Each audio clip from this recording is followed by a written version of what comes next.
ಶ್ರೀಯುತ ಸನ್ಮಾನ್ಯ ನರೇಂದ್ರ ಮೋದಿಯವರು ಆಗಮಿಸಬೇಕಿದ್ದಾರೆ.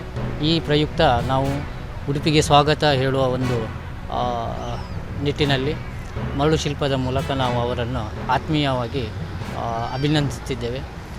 ಇಲ್ಲಿ ಮುಖ್ಯವಾಗಿ ನಮಗೆ ಪ್ರಪ್ರಥಮ ಬಾರಿಗೆ ನಮ್ಮ ಮಠಕ್ಕೆ ಈ ಪಾರಾಯಣ ಉದ್ದೇಶವಾಗಿ ಬರತಕ್ಕಂಥ ನಮ್ಮ ಪ್ರಧಾನಿಯವರಿಗೆ ನಮ್ಮ ಕಲಾಕೃತಿಯ ಮೂಲಕ ನಾವು ಸ್ವಾಗತಿಸುವ ಒಂದು ನಿಟ್ಟಿನಲ್ಲಿ ಈ ಮರಳು ಶಿಲ್ಪವನ್ನು ರಚಿಸಿದ್ದೇವೆ.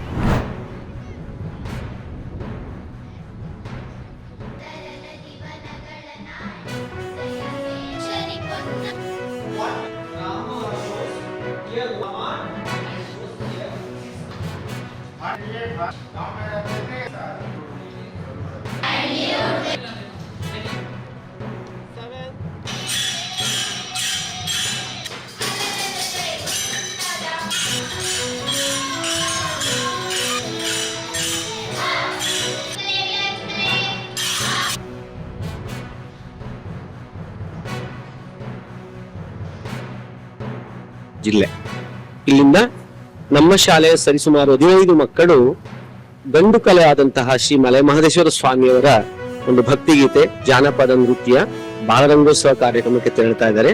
ನಮ್ಮ ಶಾಲೆ ಇಡೀ ರಾಷ್ಟ್ರದಲ್ಲೇ ಒಂದು ಉತ್ತಮವಾದ ರಂಗೋತ್ಸವ ಕಾರ್ಯಕ್ರಮಕ್ಕೆ ಸೆಲೆಕ್ಟ್ ಆಗಿದೆ ಅಂತ ಹೇಳ್ಕೊಂಡು ನಮಗೆ ಭಾರಿ ಖುಷಿ ಆಯಿತು. ನಮ್ಮ ಶಾಲೆಯು ಸಹ ರಾಷ್ಟ್ರ ಮಟ್ಟದಲ್ಲಿ ಬಾಲರಂಗೋತ್ಸವ ಕಾರ್ಯಕ್ರಮದಲ್ಲಿ ಭಾಗವಹಿಸಿ ಒಂದು ಗುರುತಿಸುವಿಕೆ ಕೆಲಸವನ್ನು ಮಾಡ್ತಾ ಇದೆ ಅಂತ ಹೇಳಲಿಕ್ಕೆ ನಮಗೆ ಭಾರಿ ಸಂತೋಷ ಆಗುತ್ತೆ. ಬಾಲರಂಗೋತ್ಸವ ಕಾರ್ಯಕ್ರಮಕ್ಕೆ ನಮ್ಮ ಶಾಲೆ ಆಯ್ಕೆ ಆಗಿದೆ. ರಾಷ್ಟ್ರ ಮಟ್ಟದಲ್ಲಿ ನಾವು ನೃತ್ಯವನ್ನು ಪ್ರದರ್ಶನ ಮಾಡ್ತೀವಿ. ಹಾಗೆ ಮಕ್ಕಳಿಗೆ ಸುಮಾರು 1 ತಿಂಗಳಿಂದ ಕಾಲ ತರಬೇತಿಯನ್ನು ಕೊಡ್ತಿದ್ದೀವಿ. ಇದಕ್ಕೆ ನನ್ನ ಶಾಲೆಯ ಮುಖ್ಯ ಶಿಕ್ಷಕರು, ಸಹ ಶಿಕ್ಷಕರು ಎಲ್ಲರೂ ಕೂಡ ಸಂಪೂರ್ಣವಾದ ಸಹಕಾರ ಕೊಡ್ತಿದ್ದಾರೆ. ಹಾಗೆ ಮಕ್ಕಳು ಕೂಡ ತುಂಬಾ ಅದ್ಭುತವಾದಂತಹ ಪ್ರತಿಭೆಗಳವರು ತಮ್ಮ ನೃತ್ಯವನ್ನ ಪ್ರದರ್ಶನ ನೀಡಲಿಕ್ಕೆ ಕಾಯ್ತಾ ಇದ್ದಾರೆ.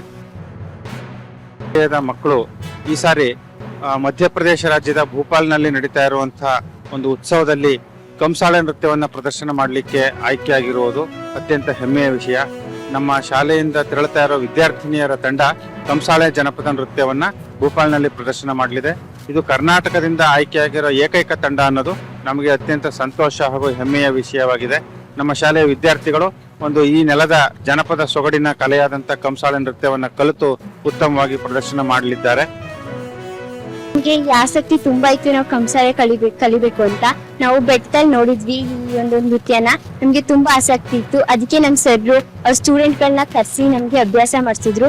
ನಾವು ಸುಮಾರು 15 ದಿನದಿಂದನೂ ಅಭ್ಯಾಸ ಮಾಡ್ತಾ ಇದೀವಿ.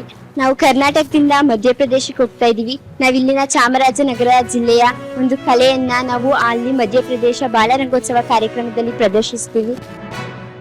ಯಾವ್ದಾದ್ರು ಪ್ರತಿಭಾ ಕಾರಂಜಿ ಆಗಿರ್ಬೋದು, ತಾಲೂಕ್ ಮಟ್ಟದಲ್ಲಿ ಗೆಲ್ತಿದ್ವಿ, ಅದ್ರಲ್ಲಿ ರೆಪ್ರೆಸೆಂಟ್ ಮಾಡ್ತಿದ್ವಿ ಸ್ಕೂಲ್ನ. ಆದ್ರೆ ಈಗ ನಾವು ತಾಲೂಕಲ್ಲ, ಜಿಲ್ಲೆ ಅಲ್ಲ, ಡಿವಿಷನ್ ಅಲ್ಲ, ನಮ್ ಕರ್ನಾಟಕನ ರೆಪ್ರೆಸೆಂಟ್ ಮಾಡ್ತಾ ಇದೀವಿ. ಅದು ಆದರ್ಶ ಶಾಲೆಯ ಮಕ್ಕಳು ಅಂತಂದ್ರೆ ನನ್ಗೊಂಥರ ಖುಷಿ ವಿಚಾರ.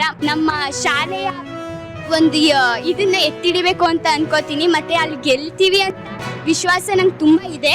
ಮತ್ತೆ ಅಲ್ಲಿ ನಮ್ ಕೈಲಿ ಎಷ್ಟು ಸಾಧ್ಯನೋ ಅಷ್ಟು ಪ್ರಯತ್ನ ಮಾಡ್ತೀವಿ.